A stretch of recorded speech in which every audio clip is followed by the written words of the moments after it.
Hey, like we are alive. Is we alive? Think so.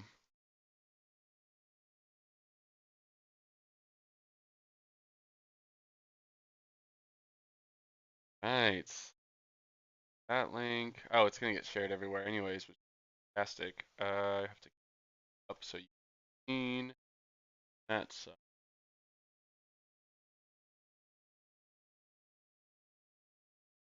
Bada bing. oh, wave your hands. Yep, perfect. All right. All right. Well, let's talk Pokemon. All right. Man, crazy week. We've done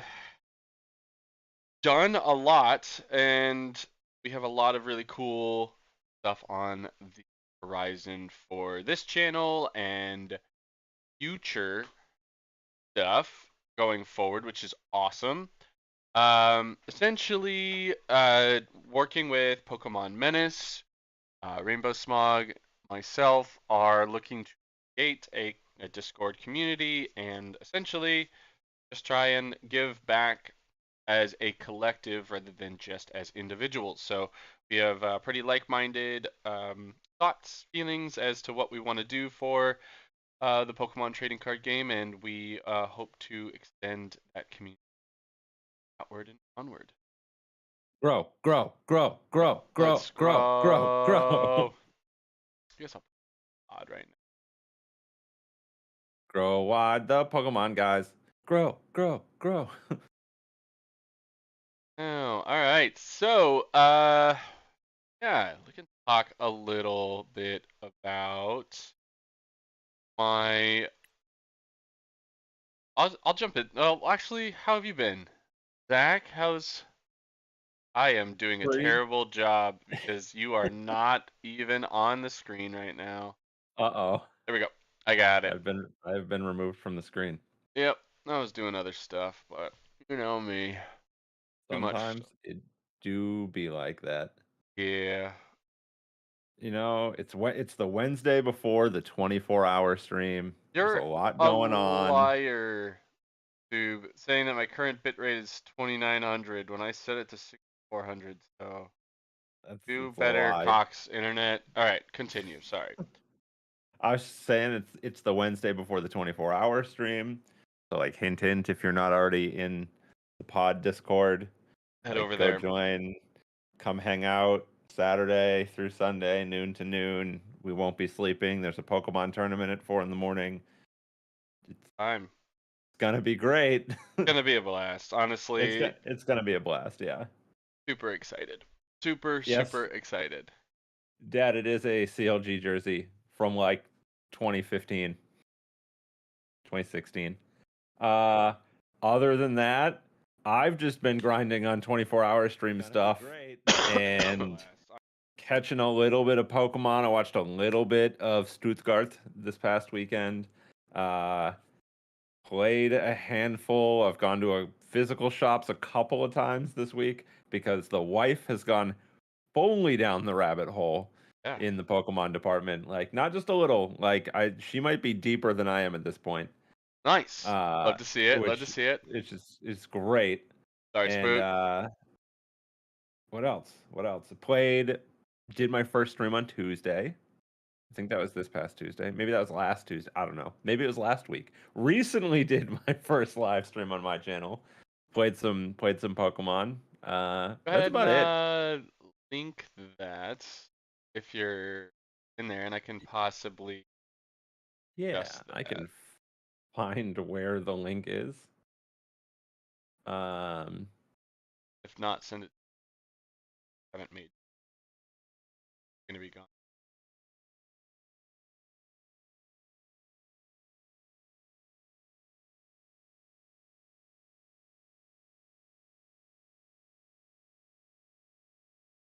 Right.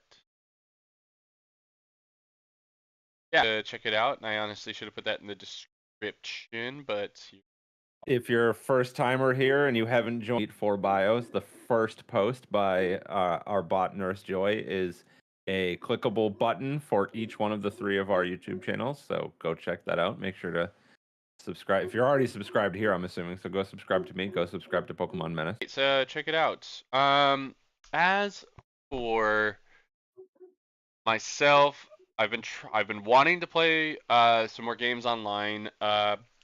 But have not been playing as much. But after this past Saturday, I played in a League Cup, the Garchomp EX again, which I'll go into my list and talk about some of the stuff that I have worked on and teched on.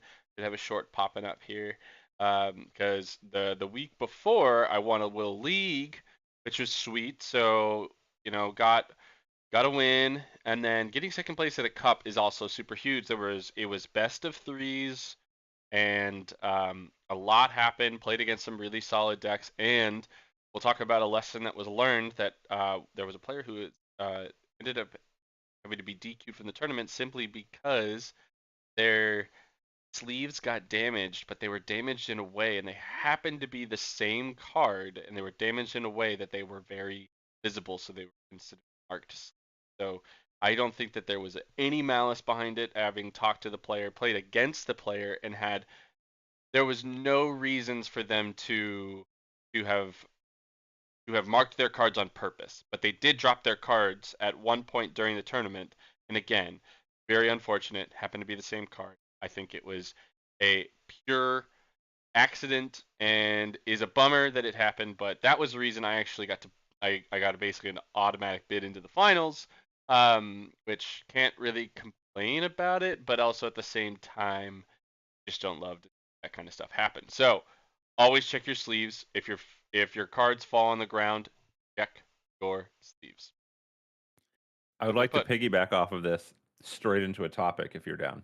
Yeah. But yeah. Because Well, let's do it, and then I'll talk about the deck later. Let's do it. If you have a topic, well, let's get into it. it's a topic that revolves around this deck, and it's a personal preference question Okay. because I've had this discussion. Steph and I had it at like 2 or 3 in the morning the other night, and then it came up again in Discord the other day Cool. in a voice call. So I'm curious, as a TCG player in general, Huh? what has gravitated you toward picking an off-meta deck list to try to play at its highest potential and bring out in both PTCGL and in person, as opposed to taking something that's like a clear top 10 contender or a clear, Uh-huh. tier 1, S tier, A tier, whatever metric you want to use, and trying to pilot that to its best ability. I'm very like knowing you as a TCG player, it really surprised me. So I was curious what your thought process here was. Okay. So a lot of what I've been putting a lot of thought processing and effort into has been when you're playing the traditional meta decks and the same decks that everybody sees week in, week out, that people start to grab and understand how to play against those decks, and they understand their lines a lot more. So playing a slightly off meta deck, where most of the time people, if they're in the game, they have a really good understanding of how to beat it. They understand how their deck functions. They understand how to beat it. They understand exactly what they need to be doing to navigate a match. So for me, essentially, I have the upper hand in they're likely not going to understand my deck list, the cards that I'm playing. They are going to misplay often by by killing a benched Gibble when I'm going for Garchomp when I'm going to just wipe them out with a Single Prizer and Lucario on the very next turn by letting that survive while I'm already building up my next Garchomp anyways pretty comfortably. So it causes this play where it happened a lot when I was playing Blastoise as well for a nice chunk of time, where they're like taking out Squirtle, taking out Squirtle, taking out like just hard going after Squirtle, and I'm just like, cool, Radiant Greninja, Palkia V-Star, and I'm basically a Palkia deck at that point because they're so threatened by what Blastoise can do and how hard he is to kill that having Mm-hmm. this second option means it's almost like a hey, look at me over here, and then I swing with the left hook. You know what I mean? Like it's like that Yeah. type of thing. Uh, uh. Yeah. So I think a lot of that in Garchomp and in Blastoise in the past, that's what I've noticed is that people are constantly making mistakes against the deck, which maybe at the highest level that will happen less. And in general, I am truly enjoying my thought process on it. Like for instance, at the Cup this past weekend, I played against a Fusion Mew VMAX deck, and I believe his son has a Garchomp build that only runs 2 Lucario. He put up Lost Zone, pulled up my Lucario, KO'd it. Pulled up my Lucario, KO'd it, and they went to the Lost Zone, and they had already put in some work. Um, but then here comes third Lucario because I'm running the 3-3 line, and he was like, ah, I used all my resources to KO those 2 Lucarios, thinking that I was going to take you out of the game that way. And I was just like, yeah, it's like that. I think that's the other part. Again, my list, and often when you go to bigger events, call, um, often when you go to these big events, you're also going to like it. Sometimes is in your favor to not run a cookie cutter meta build. Is to have your own tech inclusions that can help you in specific matchups. So I think that's a big reason as to why. I also have gravitated a lot towards how the deck functions and what it asks of me. Uh, like like I've thought about picking up Blastoise, but I think I've really enjoyed the diversity of damage that I can do with Garchomp EX and Lucario being my main attackers. There's a lot of unique lines and unique plays that I can have of loading up into Lucario or loading up multiple Lucarios or bench sniping with Sonic Dive or whatever, setting up damage to where I can diversify my threats a lot more. In a Blastoise Palkia build, it was just like do what you can to kill with Palkia, and then let Blastoise finish the game because he's really hard to KO and you just hit really hard. But the numbers were 140, 280. That's all you could do with Blastoise. Where in this build, it's 120, it's 160, it's 130, it's 190, it's 250, it's 310, it's 370. It's like I can hit all these numbers and find ways to, switch out of my Garchomp into a Lucario, and after I've done one Hydrolander attack, one Lucario comes up, and that's probably taking the KO, and now I have a single prizer in the active. So that's the other aspect of the deck that has really made me happy, is trying to be a predominantly deck. And I think that I understanding that that's where the meta is working the best at the moment. I think you can really hedge uh, ahead by um, being a predominant single prize deck. It makes a lot of decks struggle because their resources just can't. That was a long-winded answer, so thanks for the question. No, I think that's a great answer. I think it's really interesting, like how. Well, I'm trying to think of like how to articulate this.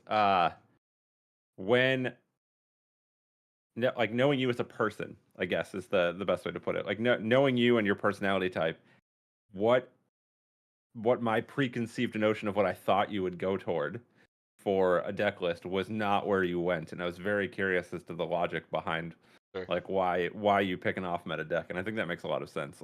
Chen Pao As also did me dirty multiple times at leagues and stuff like that, where I just fair. bricked. I bricked, and like in any game that it was clear, and one of my outs was in the prizes, which I knew, but I still had Yeah. like other didn't hit the supporter I needed to hit to grab the superior energy retrieval, and I just didn't hit the superior energy retrieval anyways. And that was like Bib and Pokestop, and none of them hit. So it was like it having that happen of playing what was a meta deck at the time, and I think Chen Pao is actually like falling out of favor, which I do think that is it's going to see a nice rise here very soon, because people are going to stop checking for it, and it's going to find a new 60 that allows it to be more consistent and gives it a Hmm. better chance, which time will tell. And we have San Antonio coming up this weekend, so gonna be pretty wild to see. But yeah, I'm just off the Chen Pao, and it burnt me hard. I mean, I feel like any deck burns you hard enough, and you're just like, yeah, no, I'm good. No matter how fun it was, like that was me with Serena. I really enjoyed playing Serena, and I Yeah, think Spoot in the chat made a good point of like a lot of people when he plays Serena go after the wrong threats because they don't understand the deck. I yeah, think that was kind of how I felt about playing Snorlax as well, where like people just didn't understand how to play against it. They're not exactly sure what the threat is. yeah, They have an incorrect notion of what the threat is yeah, by not knowing the deck list inside and out, and therefore make simple misplays that cost them the game.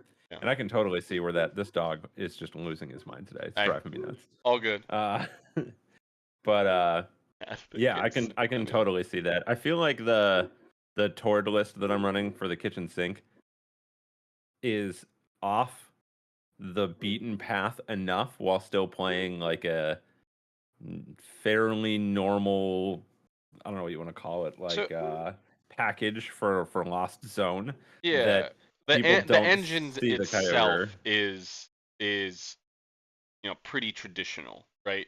The engine of you're playing a bunch of Correct. compies, you're playing a bunch of switch options, you're playing Cramorant, and you're playing Colress. Like, here you go.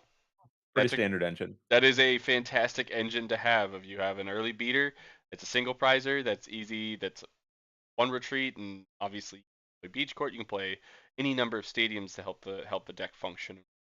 But so it's like it the engine itself is the same. Where but you look at my deck, it's like okay, my engine is Bibarel, Yeah. Mew, and Greninja. Like okay, well that can fit into any flavor.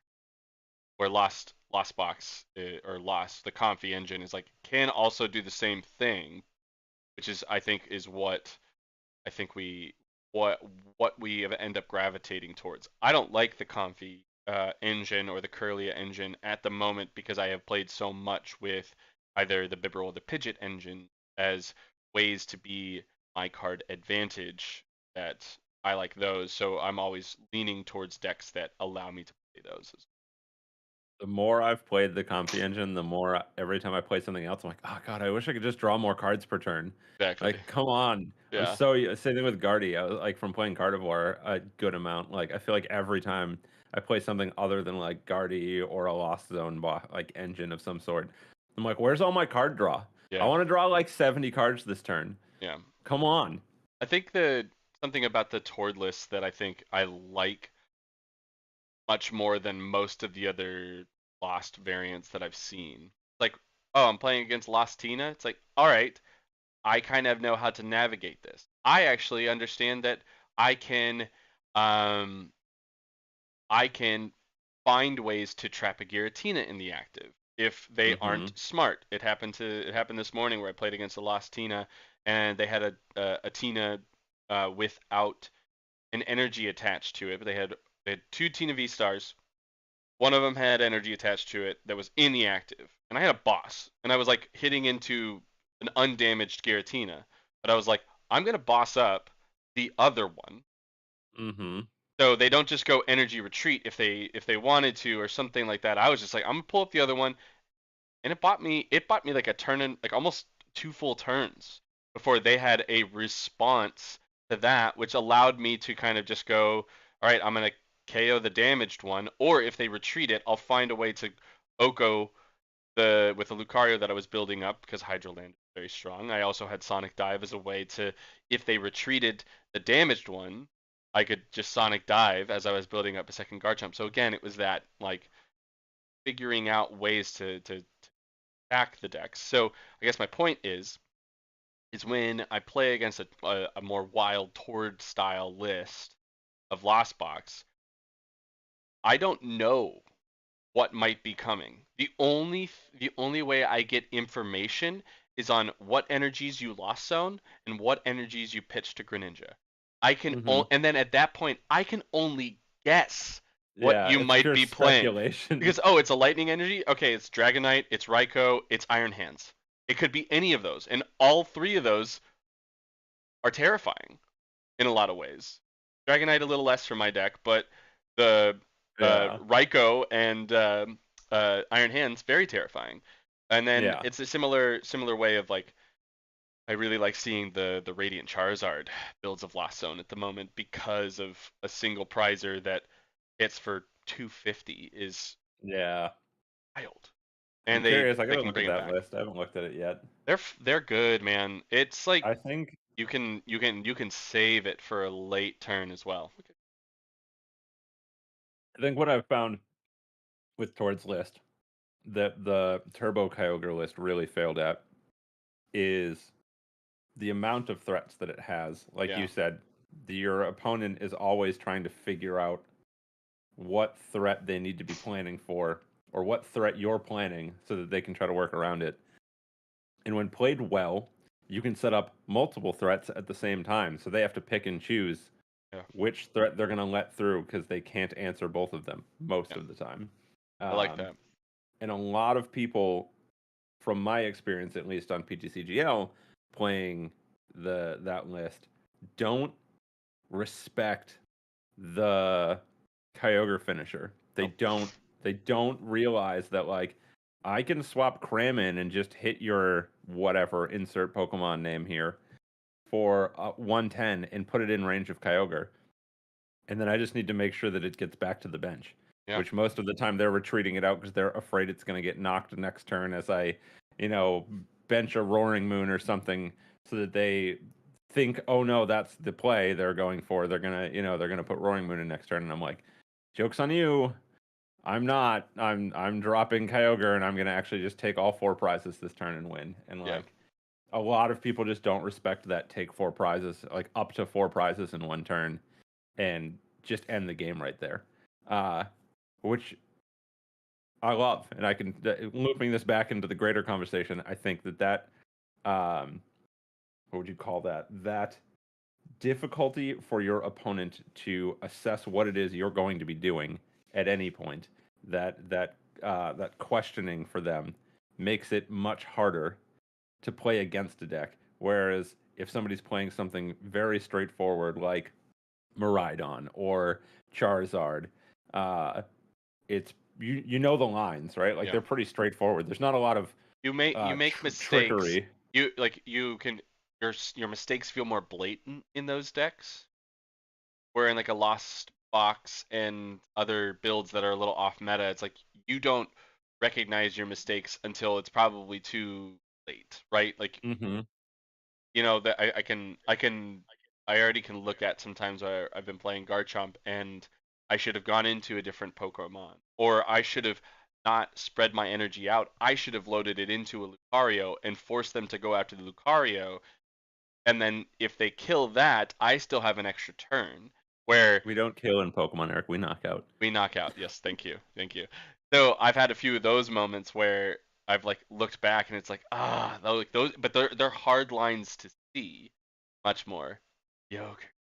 And I think I like that where it's like if you're playing Miraidon, it's like, well, I just whiffed a couple generators, that's why I lost. It's like, well, that wasn't your Yeah, fault. You can't do anything about that. It's like also in Charizard, it's like, oh, I chose to boss up this target instead of this other target, and that's where I lost. It's like you're not again, I think you're pretty spot on with saying the lines are very simple.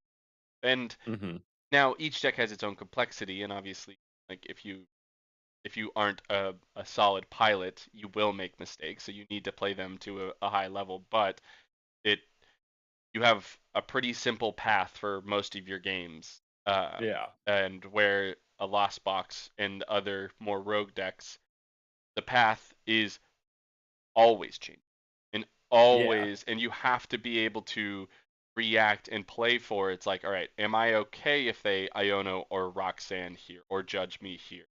Can I will I be able to is does the line that I'm having play through Path to the Peak? Does the this Yep. line do, what does this do? Does pitching this energy, what does it do? Do I lower Does my it odds hose doing me in yeah, 3 turns when I need that energy for something? exactly. Like I can I think I know from experience. I have not attached energy a lot in Garchomp just to have a Greninja pitch the following turn, even though I kind of want to be attaching every turn, Yep. especially to build up the Lucario, but it's like I would rather see more cards knowing that a Hydrolander will pull those energies back. And by attaching that energy, that doesn't necessarily mean that I'm like my attack is any sometimes not much weaker. So I'm having to see those lines more. Where it's like Yep. again in a lot of other decks it's just like just attach and go. So I feel like this past like week and a half, the lines for the kitchen sink deck have like they were all like fairly close together. If there was a little branch, it was like yeah, this. yeah, And now I'm like way out here. yeah. And I'm like, well, it's all the memes of like the head Agreed, dude. exploding like with all the ideas. It's just I'm like, wow, okay, I'm seeing stuff like really way out around and come back in lines that I'm like, yeah. So I put this in and I put that in so that I have the option to Greninja attack on this turn and take 2 prizes, or set up for this, or and bench this so that they're threatened by this. Joke's on you. Actually, I'm going to slap this down and I'm going to attach an attack with it this turn. And you thought I was going to do this thing instead. Yeah, Tricked you like so much of this like mind gamey benching threats for them to take out on purpose so that I can put in the real threat kind of stuff that like totally. I was not seeing before. Love that. Uh, I, quick anecdotal story of PTCGL. I had my first sudden death. oh yeah? It was wild. I've never had that before. Uh, Me and my opponent were both down to 1 prize. I forget what they were playing. Big dragon-y looking Pokemon worth 3 prizes? Something Big VMAX? a lot of VMAXs. Big Dragon Uh, VMAX? What card what deck are you playing uh, against again? Sorry, I was typing into that. I don't remember what it was that I was playing against because I'd never played against it before, but they were running a bunch of VMAXs. Okay. Uh, Going off the that wall build, hit. which is fun to see. Yeah, it was something weird. Like running like a 3 or 4 of whatever this Pokemon was that they were VMAXing. Um, and he had attacked and put damage on my Roaring Moon the turn before, and we were both down to 1 prize, and I frenzied gouging because it was at like a 310 HP plus VMAX Pokemon, Yeah. uh, to knock it, not realizing that sudden death was a thing, and I wasn't sure how the interaction of like both Pokemon getting knocked in the same turn would go, and it just shuffled us up and went to sudden death, and I was like, "What is happening?" One Like prize, right? yeah. So it was one. We each had one. We each had 1 prize, and then it comes down to first to take a prize. So it's 1 prize. You win? Reshuffle, redraw. I did. He conceded after I got cram out on turn one. My Heck turn, yeah. like turn two, I went second. Yeah. Uh, and he was just like, "Well, I'm not getting there." I think he went one turn of like draw go, and then was like, "Yep, I'm Woof. done." And I was like, Woof. "All right, we'll take that." Yeah. But it was wild. That Having is never wild. experienced sudden death, I was like, "What is happening?" Like, I didn't even know this was an option. Love that. Love that. Really crazy. Yeah. Well, I have a side kind of tangent in discussion of like when I was talking I to like Steph tangents. about her Chen Pao and everything. I was like I was thinking I really feel like she should be Iono, but she doesn't like giving them cards, and it's like like I think that's one part about Pokemon is you don't have to play specific cards. It's like she likes, like she's probably more in. She was interested in Parasol Lady, which is can have an insane draw power in the first in the opening turn, but also then can do a lot in the later stages of not giving extra cards. And What's it you like 4 or 8? Is that what it is I for think so. Parasol? I think so. Okay. Which is like it can be very good, but it's like that's so much about this game that like in some situations I think most top players and pros will say they will play Iono, but at the same time it's not like Steph isn't out there winning games with Chen Pao running Parasol Lady. She definitely is. It's like you have to find how you want to play the deck and how you want to be making it work. And I think that that's the kind of the most fun part about this, as back to kind of the um, non-meta discussions of Mm-hmm. I have I have been running a no VIP pass build of Garchomp for a very long time, and I still find ways to set up. I do run a somewhat hefty basic count of, I think I counted it up. So okay, let's do math. 4, 7, 8, 9, 10, 11. So I run 11 basics, which is super solid. So it's like the likelihood of hitting those is high. So I'm not necessarily always needing it, and I'm often starting one or two. And into that, I ran into the issue with VIP Pass being this. It's like, yes, it can easily win me games and put me so far ahead, and that's awesome. But if if I hit a turn 3 battle VIP pass, I feel like I am just like I just lost a turn. Mm-hmm. So counteracting that, it's like if I hit a turn 3 nest ball, usually that is going to be playable. A turn Yeah. 3 ultra ball, very playable. So upping those counts is great, and it forces me to play an artisan over like Path to the Peak, but I really like artisan as a sometimes as a way to just see the deck in the later turns if I have an open bench spot of like what are my outs? Let's look in the deck real quick. Let's see how much energy we have. Should I Roaring Resolve off this Lucario? Um should I not? Should I do I what am I looking for in that moment? I can take a second, use Artisan, and make an educated decision at that. I'm So, finding from my experience in watching other decks that Battle VIP is really good in sorry. nothing's In contagious like sneezes. lost like lost zone decks because it's pitch fodder that you Yep. don't care about going to the lost zone Nope. in later turns. Then it's great because I'm like, wait, I get to get rid of a card that I absolutely don't want to play and Yeah. keep all the cards I do want to play. This is a great option. Yeah. And in decks that need to get going on their first turn, like Yeah. the setup is so vital Yeah. that the deck flounders otherwise. So like Totally. I will run it in Serena every time because if I turn my turn 2, I'm not very close to being fully set up, if not already fully set up, I'm probably losing the game. Yeah. There's a chance that I can squeak out, or I could build the deck list differently to be a little bit more mid-rangey. But like Chen Pao's for a great the example too, where yeah, it pitches to superior energy retrieval, it pitches to Ultra Ball, and setting up potentially multiple Frigibacks, or grabbing Radiant Greninja, or grabbing a Chen Pao, or a Manaphy, or the list goes on, yeah. is really strong. So it's like, so I think you're completely right. There's just certain lists it really fits in, and others like you can put it in there, but like I don't think I'd recommend it on a lot of the other lists. Totally. Where I'm looking at go ahead, what were you gonna say? I'm looking at another part of why I've been enjoying my deck list as well is that I have one card that gets hit by rotation, which is super nice, and that's Escape Rope, which is not a huge need. I will easily just grab a second switch and run a second switch, no problem. Yep. That's no big deal. And we still have multiple sets before that happens, so who's to say we don't get a better switch option that functions similarly to Escape Rope, or just gives us better play, or we get a card that I want to play and drop my nest ball count because we have a better search card. Maybe, as I was mentioning with Spoot, it could be a fog crystal for fighting types. Who's to say we don't get something like that here in the future? Yeah. So there's like the other option is like the deck can function and change in a lot of ways, which I'm really enjoying. And it not being so like fully fledged into having to hit Battle VIP Pass is another reason I've liked the deck a lot. There are plenty of times though where I'm like, man, if this nest ball was a battle VIP pass, Yeah. I might have been able to grab an extra Lucario or an extra Gibble and actually play the game.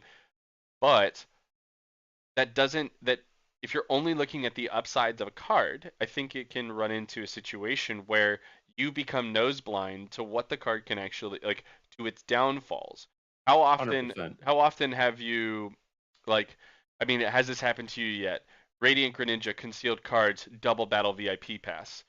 You just want to you're just like what do I do with this? And it's late in Yeah. the game. Like if I it's was gonna say when it's on turn 1, I'm like, let's go. When I'm huge, on that's turn like 2 plus, I'm like, I hate you. yeah, there's nothing and you just feel it just feels bad. And I There's th- there's I want cards that feel playable in every aspect of the game in my 60.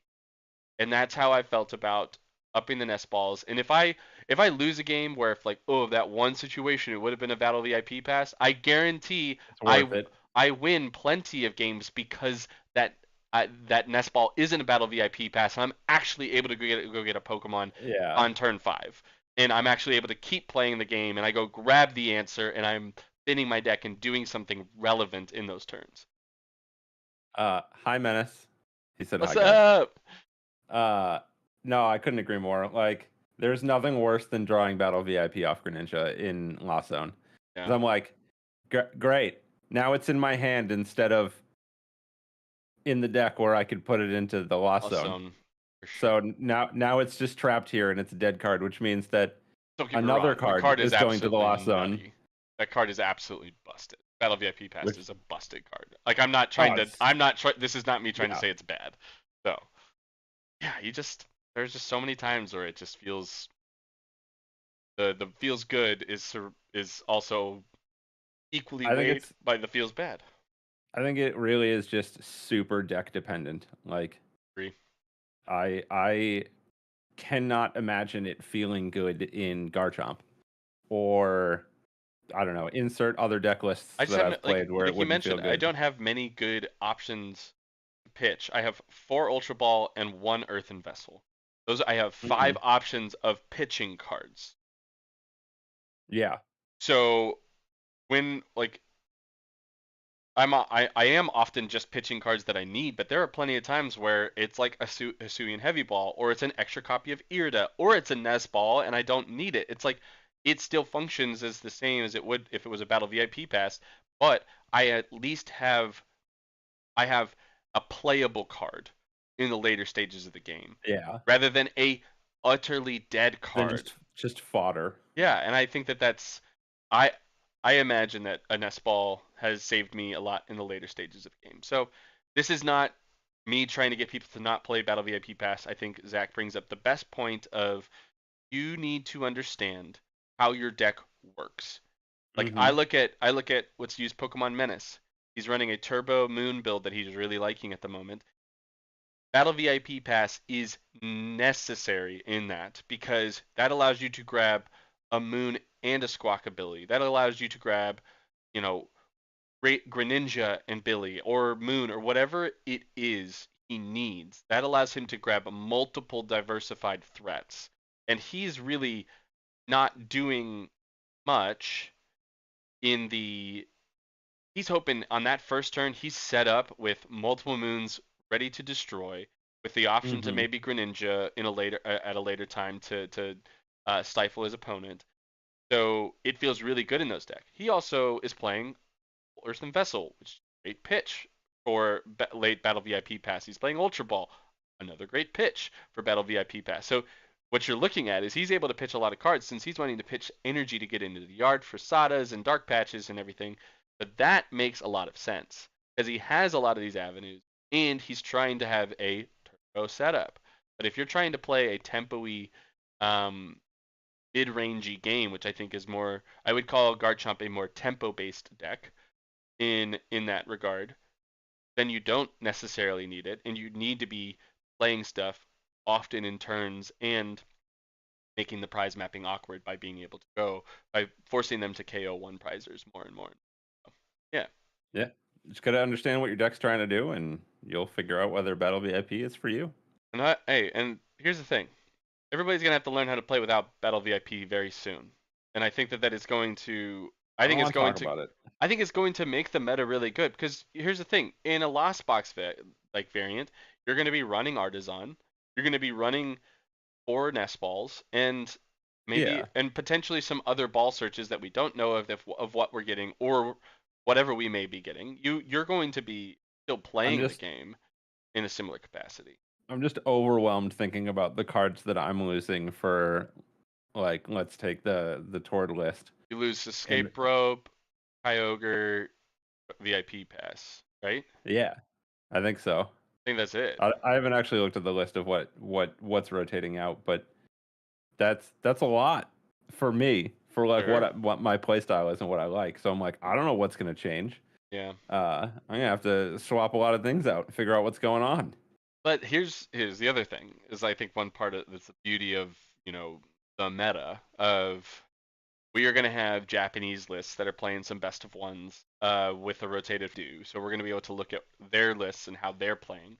We're Get also some going to insight. have a lot of top pro players who do this for a living and are grinding and playing at that high level that are going to say it's like this is how the Lost Box variants could go. This is how Yep. Guardy could go. This is and it's not saying how it is going to go, but they will give Yeah. you options so where we can start tinkering um, I'm just and gonna start following Tord on Twitter or whatever. yeah, and making decisions at that point to build our decks in specific ways. And I think that's the other part of I took inspiration off of the Garchomp list from Justin Basil. I took inspiration off of many Japanese YouTubers who were playing or who were putting out content. They do a lot of these best of one battles where they have great sound effects and everything. I can't understand a word they're saying, but I know the cards they're playing. It's exciting. But so that's really nice, and I would highly encourage if you ever see some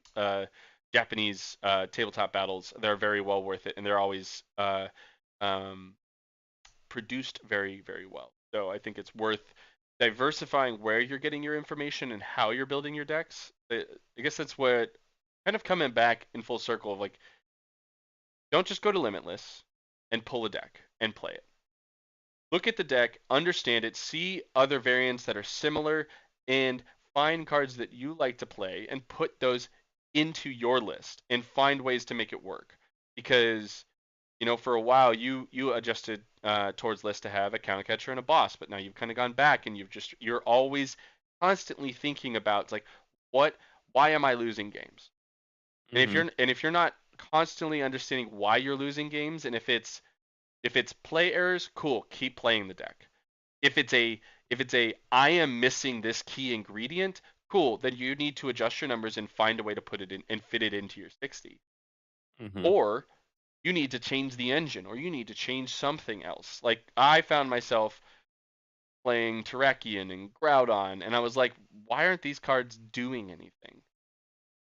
And that sucked. And so I wasn't doing anything. And I just was losing more games. And it's like I was playing Trekking Shoes for a while as this card and I was like, I really like this card, but then I just was like, I think you pointed it out was what is it actually doing? Like, well, it's just always relevant. Okay, cool, but could that be the third boss's orders? Or could it be the Super Rod or the Earthen Vessel? It's like it could. Hmm. It could be those cards. And now that they are those cards, I feel the deck is better, but it was a great placeholder while I was trying to figure out what I Yeah. was missing and how I was building the deck to get it right. And so to the biggest tech that I feel like I have gone to recently has been the Mew EX, which is maybe not the best in this meta since it just gets absolutely wrecked by a Roaring Moon um, and Charizard because it is dark weak. The dark weakness is awful, but Mm. there are so many situations where I would much rather them KO a Mew EX than a Lucario or a Garchomp, which still is giving up two prizes, but it's generally in the idea that I will be able to recover that by going heavily into Lucario and forcing them to Yeah. take I have to kill multiple Lucario to equivalent to multiple prizes. And UEX having free retreat, restart, which is an amazing draw power in certain situations, saved me and actually got me into games that I was completely out of at the cup. Um, Even if it was drawing one card off of a restart, sometimes that's all you need. And the free retreat plus the ability to load it up very simply with a Hydrolander from Garchomp, it's sick. And I've been thoroughly enjoying it as a card that I have diversity in the If I don't need it, it just gets pitched to an Ultra Ball, or like it gets shuffled back into the deck off Iono or something like that. If I know it's a weakness in the certain matchup and I already have a Bibarel set up or Greninja running, like maybe I don't go into the Mew. But it is always something I can tick into. Very strong against Giratina as well. Copying their loss Mm-hmm. impact attack, just KO them on the spot. Pretty busted. So nice. I mean, I think like looping this all the way back around to the beginning, it is important with any TCG, especially Pokemon, to A, find a deck core, we'll call it, that fits your playstyle, that's interesting to you, that's fun, that matches what you're looking for. You know, whether it's the base of Garchomp or the base of Chen Pao or Lost Box variant or what have you.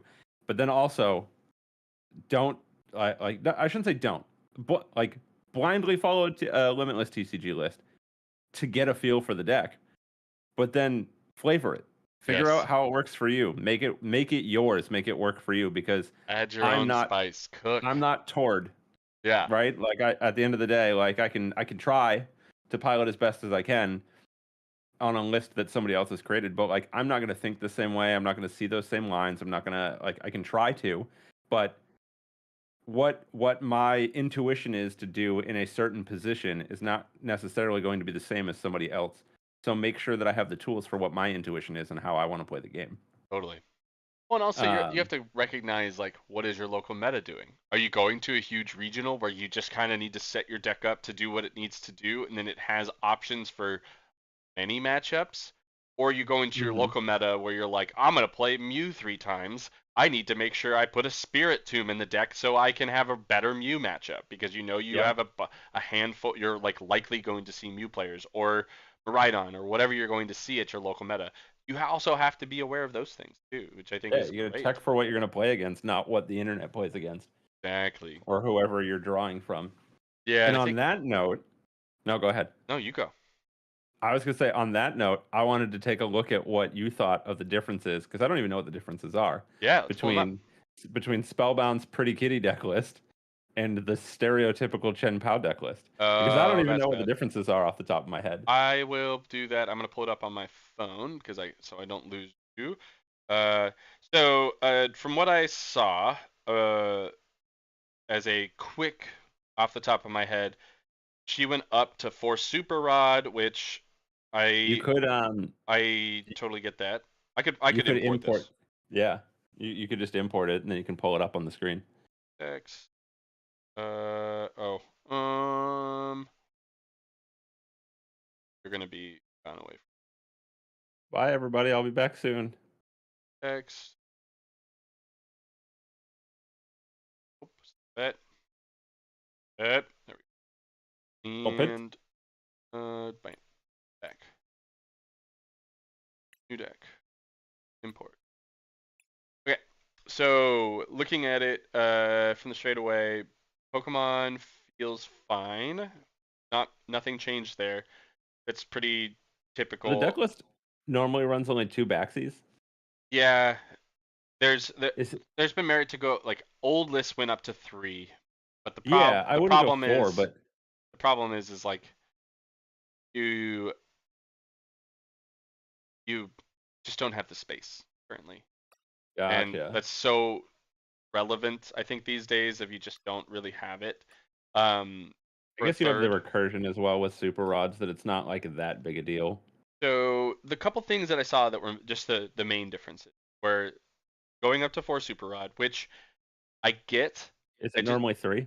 it's 2, Oh, okay. which so that makes sense. The 3 VIP pass instead of 4. If you're gonna play it, you need to see it turn 1. So I feel like that being 4 is huge. Like I would go 2 Nest Ball for a VIP pass because of how important it is. Even though I've just talked endlessly about not, but in a build like this, I want to see it. Yeah, you really want it on turn one. I would go against Professor's Research. Well, I guess because then if you're playing Professor's Research, having the additional super odds is really good. Um, Counter Catcher's great. Oh, the Vax dope. Candy's solid. The Paracel Lady. being draw 4 cards, shuffle your hand into your deck, and then draw 4 cards, which is good. But I feel like in the later stages of the game, you often have a bunch of cards anyway, so you're losing cards, and going to 4 cards also can feel bad. Of oh, you need to. How are you supposed to get to multiple superior energy removals at a lower? That's where you hope you have your Bibarel set up that you're able to do that, and then reload, and then load up to back Excalibur and draw a bunch more cards. So I see that. I like the Do one you usually boss. run 3 rare candies? Yeah, Is that really? yeah. You got to see it. You can't run 2, and you can't run like No, 4 is I too would many. actually think 4. Yeah, it's only going I into guess with the backs. Iridas, it doesn't really You're matter, finding them. You have Pokestop to find them. and It's you're only using it for backsy. yeah. So I guess it's not that big a deal. So, and again, I wanna stress one major thing is this works perfectly because she's not wrong in any way in this build. Hmm. There is nothing wrong with anything she's chosen, done, anything. Because this deck can win. This deck can win, and this deck can win a tournament. This deck could win It took everything. SMP this past weekend. Yeah, it can absolutely do it. So there are reasons. Now, do I think that there could be a couple adjustments in numbers? Yes, but that's my personal opinion. And Spellbound's should be her own personal opinions on how she wants to see the deck and how she wants the deck to play. With that Yeah. being said, this is how she wants to run it, and she should. That's the beauty of this. Is back to the point of find it, play it, and put your own spins on the deck. Because if you found more situations where if I would have had a super rod, I win the game. Bam, 4 super rod. She should never really have games where she doesn't see a super rod, and if she uses Yeah. them correctly, that's a a big win. Um, I've seen them going a lot of lists going down to just one lightning in as I well. think I would drop a Pokestop instead and go I for Battle VIP. I would it would always be nest ball for me if to Really? get the fourth, yeah. Just because it's the same. You want more Pokestops, especially in the later stages of the game. It is can be I guess you very do have a lot of items. you have a ton of items. You want to be hitting those, and uh, you're also super fine with the amount of super rods she's playing. Also, Pokestopping away energy. Like, cool, just pull it back with superior energy retrieval. Like, Yeah. there's a lot of things. Like, there's the one things you don't want to be putting in there are your bosses or Yep. Irida, and it's like that happens no matter what you do. It happens in any Pokestop And build. is it just me? Every time I look at this deck list, this is not like a specific to her thing either. This is just in general.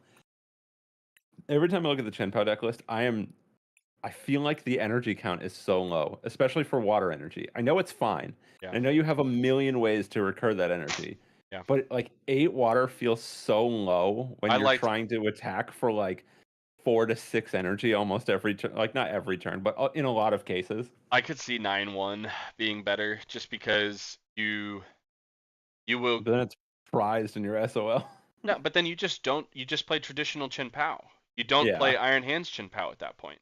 Like you just say this card is no longer an option. I Hmm. will I will easily just play as Chen Pao as my beater. I will load up a Greninja if they give me the play, and that's it. And Yeah. that's how you then play the game instead. And if it's prized, doesn't mean you can't go into Iron Hands later in a later turn where you rip it or you heavy ball it, and then you're like, cool, I pitched this lightning energy, I can pull it back, and that's how you clean up the game. You like I think that there's a strong argument to that with Chen Pao. It's something that I actually have thought about. I like thinking I want to play Chen Pao a little bit more um, here soon, but I just am like I've been burned by the deck far too often, Hmm. and have I've had plenty of losing, but it's like being burned in the way of like I felt like I did every line I was supposed to, and Yeah. then just didn't draw it and got hosed, and then X, Y, or Z, and then it just like it felt so bad that I wasn't able to play the game. Or I played against a bunch of decks that were just like, oh, 3 bosses in 3 turns where I like killed my Frigibacks, oh, killed my Baxcalibur, and it's like, cool, I did everything to fight through all of your resources that you were putting out there, and it didn't matter what I had. Like, and so there's just so Yeah. many of those games where it's like it being that frail to like, cool, you lost Frigibacks and Baxcalibur, GG. you just auto lose. That I sucks. uh I threw together a very not well thought out Chen Pao list with Palkia Kyogre for no reason, and it was incredibly entertaining to play Yeah, on the ladder for a couple games, yeah, handful of games, what have you. It was really just like I really want to play more stuff that attacks the bench with multiple it hits multiple Pokemon on the bench at a time. So like Kyogre, Radiant Greninja, and then I couldn't think of any other Pokemon that do that, and I was like, well, what engine fits this? yeah, The Chen Pao does that. So what if I just like force this 3 of line into Chen Pao somehow? yeah. Fun, not consistent. Yeah, I uh, there's a lot of options. I need to adjust my list. I don't need to be playing canceling clone. I can put another nest ball back in for. I really like the Poke Gear. It helped the options of hitting uh, where the canceling clone goes. Finally Drop, talking my language. drop, up.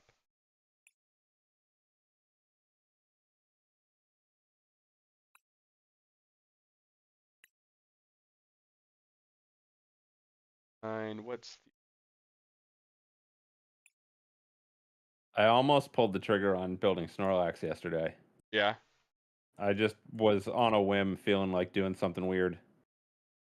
And that was the only thing I could really think of that would be fun to have in person.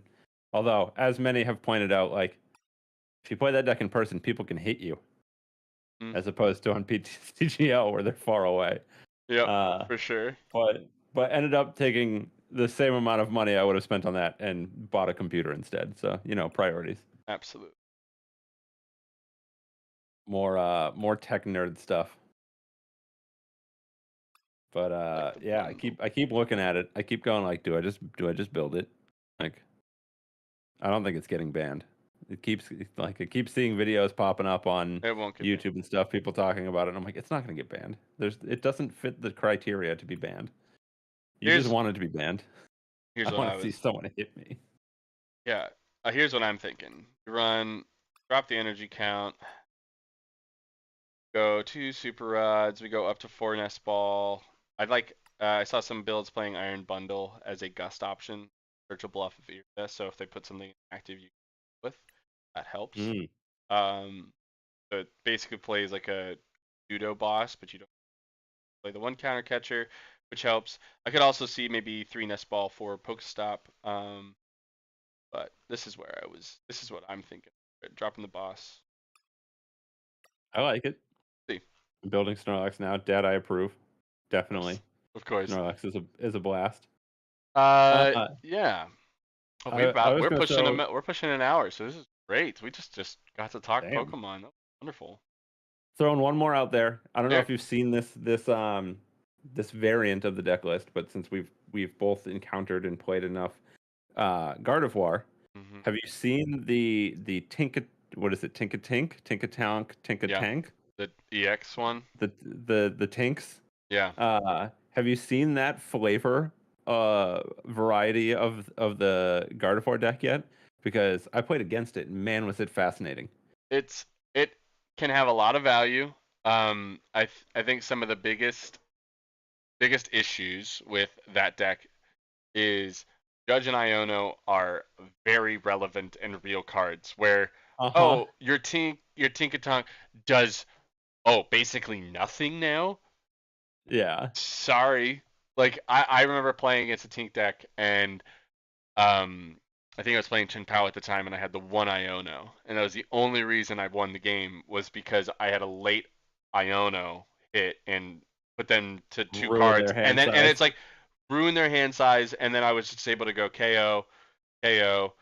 and then win the game. Like two Hard prizes, to two recover. prizes. Yeah, it's like it makes it so difficult for them to really claw back. So I love the idea. I just think that we need more like cards that protect our hands, and who knows Yeah. what we'll get with stadiums that protect against supporters, or I don't know, like some stage 2 Pokemon that it's like as long as it's on the bench, your hand cannot be targeted or something like that. It's like Yeah, manipulated or whatever. yeah, I think there's a lot I think of I options there. I just love the concept more than I do the actuality of it. I think it Yeah, harkens back to me playing as a blue player in Magic a lot, where like not just necessarily for control. I love card draw, which yeah, is all blue for Magic is so much card totally. draw. And the amount of random like EDH commander decks that I built that were just like, hey, I'm gonna just draw a lot of cards, and everybody else this game is just gonna draw a lot of cards, and then I'll use that to win. Whether it's through like, uh, in Magic terms, Lab Maniac, which says if you would draw and lose the game because you have no cards in deck, you win the game instead. Yeah, Just changes the lose condition to a win condition. Like I loved playing decks like that, where I'm like, cool, I'm gonna just play a bunch of like feel good cards for the whole table since commander can be played with multiple people. Um, so everybody gets to draw cards, and I'm just going to draw even more, and then be like, oh, by the way. yeah, And I love that idea of like your card advantage is not just because you're seeing more cards and more possible answers, but you're utilizing the fact that you have so many cards in hand doing it. as an attack or as a win itself, like just Yeah, the sheer volume, not necessarily the amount of options you have, but the volume itself now totally. counts as a competitive advantage. Yeah, I think most of the decks that I have enjoyed, where I've always wanted to enjoy those, but it just doesn't do as much for me. But the I've always liked aggro to not. I don't love big beat or mid range decks. I've always liked tempo decks. Like I played Hmm. when Jeskai Tempo was a deck where it was using Mantis Rider and things like that. That was the deck that I had probably the most fun playing in a format where it felt like I wasn't only playing as a pseudo streamlined aggressive deck, but I was playing cards that allowed for me to have good advantage by drawing more cards and also by having some disruptive elements in slowing down my opponent. Not full disruption in the control style, but enough disruption of having, disdainful strokes. Like, oh, you're going to play this big thing? Nope. Like, I wasn't always going to Yeah. counter everything you were going to do, but I was going to counter the one thing that I couldn't handle, and I was always playing my hand in that way. That's I think a lot of what has warped of me finding decks is like I don't want to play full beater mid range, but I also turbo-y aggro builds of like what I was trying to do with Chen Pao. I think is again I got burned where I the format wasn't necessarily great for the turbo builds. Hmm. So I've needed to make a switch, and I think that at the end of the day, I feel wrong, and I've been piloting it in person to a lot of good finishes, and I think a lot of it Yeah. is the meta isn't bad for it. It's just not a deck that is just going to inherently beat a lot of the other decks. Like when Mew's gone, it'll feel a lot better because that is a tough match. When Miraidon loses Flaffy, it's like cool if you can disrupt them enough, you'll be in it. Because I think that's one part about where Miraidon is a harder matchup is because they can set up so many extra threats through Flaffy.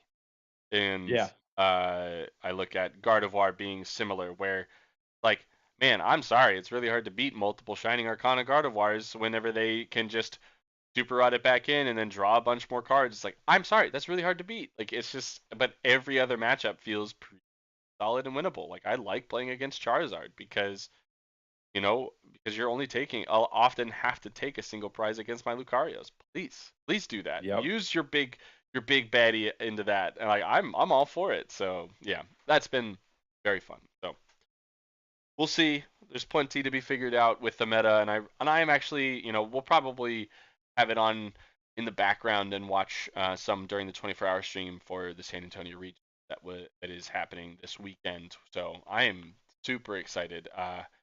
It could be a lot of fun to watch, where it being the first American event in quite some time. Uh, so I really do think that we will see it be absolute enormous field, and we will see some very strong decks kind of rise up. And with Chen Pao falling off, I think it's going to allow some decks to survive. I wouldn't count out Snorlax, but I think Snorlax is still too much on the radar for too many people, so it might get hated out of the room. Like, who knows? Who really knows what we'll see this Time week? will tell. I'm excited either way. I just want to see what ridiculous deck list Tord brings, assuming Yeah, he's playing. exactly. I imagine It's he's playing it's a ton. it's become like my new favorite game. Like what Gaston Spally's getting +1 AO. that's it. Gaston Spally's getting +1 AO. That's it. Magic turret. That was a magic joke. Hey. Uh, so yeah, either way, seeing Tord do well and seeing a lot of other players, seeing what they end up bringing, and as to why, like, I think Mew's going to be insanely strong this weekend. I think Yep. we'll see plenty of like Mew, Miraidon, Charizard, and Gardevoir are going to be, okay. Mew, Miraidon, Charizard, Gardevoir, and Lost variants are is going to have the best chances.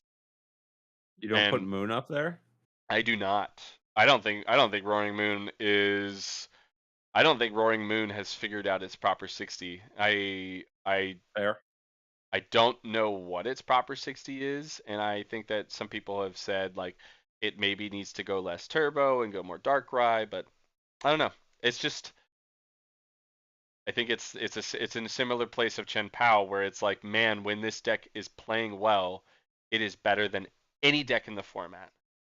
But The problem is it's inconsistent. it's one hiccup and the deck just auto loses like the rest of its Mm-hmm. games. It's like, oh, cool. Where, oh, Gardevoir has a bad start, but they go Mirage Step Curlia, and now it's like, oh, now they're playing the game again because they have Yeah. 3 Curlia on the bench now that are ready to evolve the next turn, go into Guardies, and also see an insane amount of cards. So it's like I Yeah. think that's a part of it is like those decks can claw back in. Oh, cool! You left me with 2 Comfy. That's fine. I'll see 4 more cards, and probably Yep. see a Colress and see 5 more cards.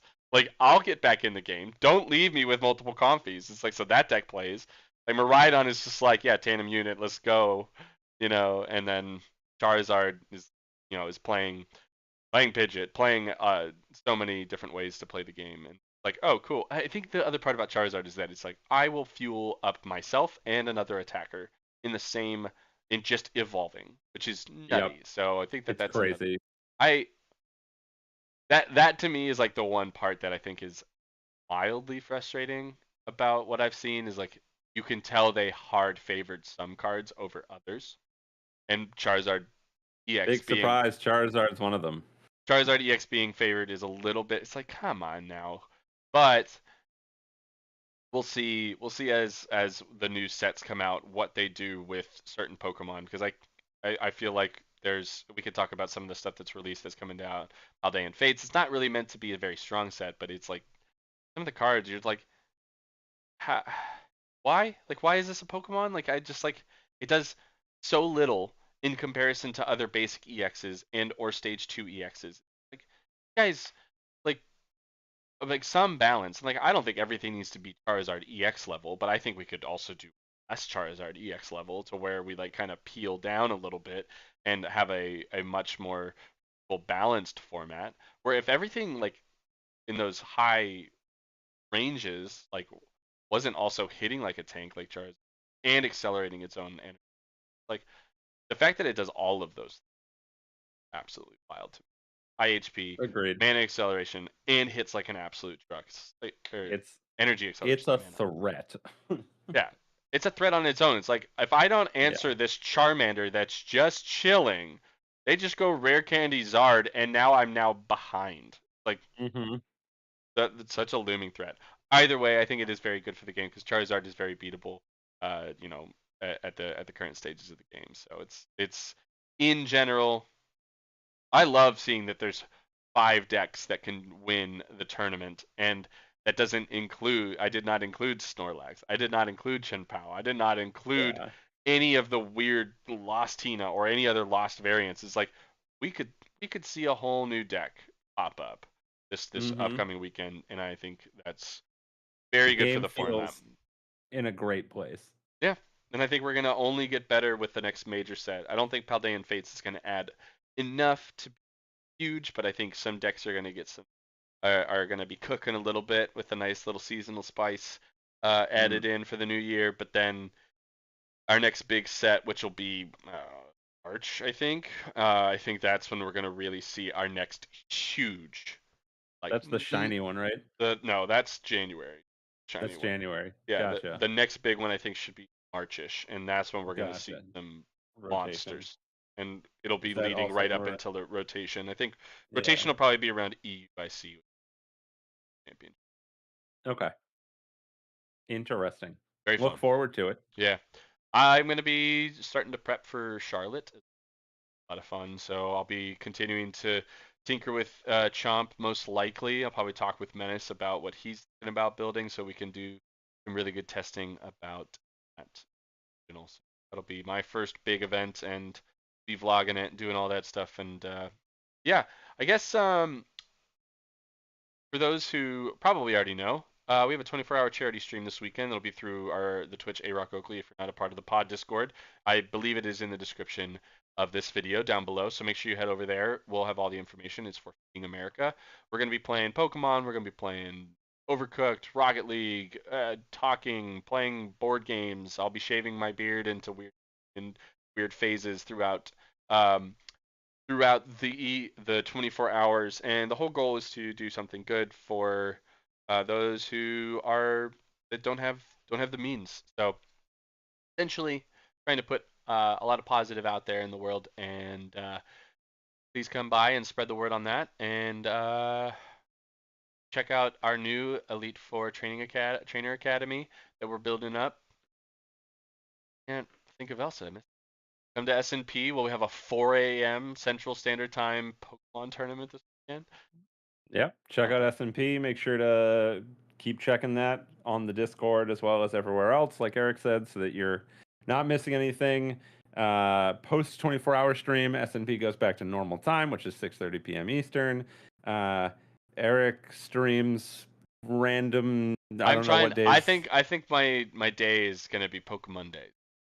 Pokemon days. Pokemon Pokemon Days, this. Pokemondus is gonna be, I think, the main day that I'll stream Pokemon, so I can uh use it as an opportunity to discuss weekend tournament results, and also just play Mm-hmm. some games if I end up playing in a tournament. And also it'll be a great, as most of my Mondays when I am on tour will also be easy days for me to relax, because I'll probably just be traveling throughout the day, showing up to a new place, popping into a hotel or an Airbnb, set up my computer, and I can just play some Pokemon evening, which will be perfect. So Pokemon days, well, So to knock out my evening, not kill my evening. yeah. We don't kill in Pokemon. Nope, just knock them out. So Knocking out make my sure put that on your schedule so you know Pokemon Days with Eric if you want to go follow and yeah. keep an eye on this channel to see. And speaking of which, I should just hit the thumbs up while I'm sitting here on this channel. Nice. Also, Uh, what days are you thinking about streaming? so I'm going Tuesdays, Thursdays, Sundays is my goal. With Nice. Tuesdays and Thursdays being 5 p.m. Might get pushed to 6 eventually, and Sundays I'm aiming for noon. Awesome. See how long that sticks, and I'm not picking that back up until for sure Thursday of next week. It really Yeah. depends on how alive I am on Tuesday post 24-hour stream. For real. For real. Yeah, Pokemon Day might not happen this next week, but I'm gonna try. It might, because it might Yeah. be great, because like Monday evening I might need to be slowing, like staying alive and trying to last a little bit. So I think that could be very. But this has been And does awesome. I just love talking Pokemon with you, man. This does has Menace been have so a much fun. stream? Does Menace stream on specific days? I don't think he does, but Menace posts amazing content of his gameplay. He's opening a holiday box through some shorts. The man's killing it. So make sure you Go guys follow, subscribe, all that stuff. do all that stuff. Well, awesome. Also, to the community, let us know if you want us to talk about a topic for next week, and we can bring it up maybe, and that can even be wait until you see the results of this weekend, so we can have a better topic. But yeah, let us know what you think we should keep talking about here on these tech talks. Been very fun doing it, so keep it Agreed. going. Episode 6 next week. Let's go. All right, everyone, have a great one. Thank you so much for tuning in, and stay awesome.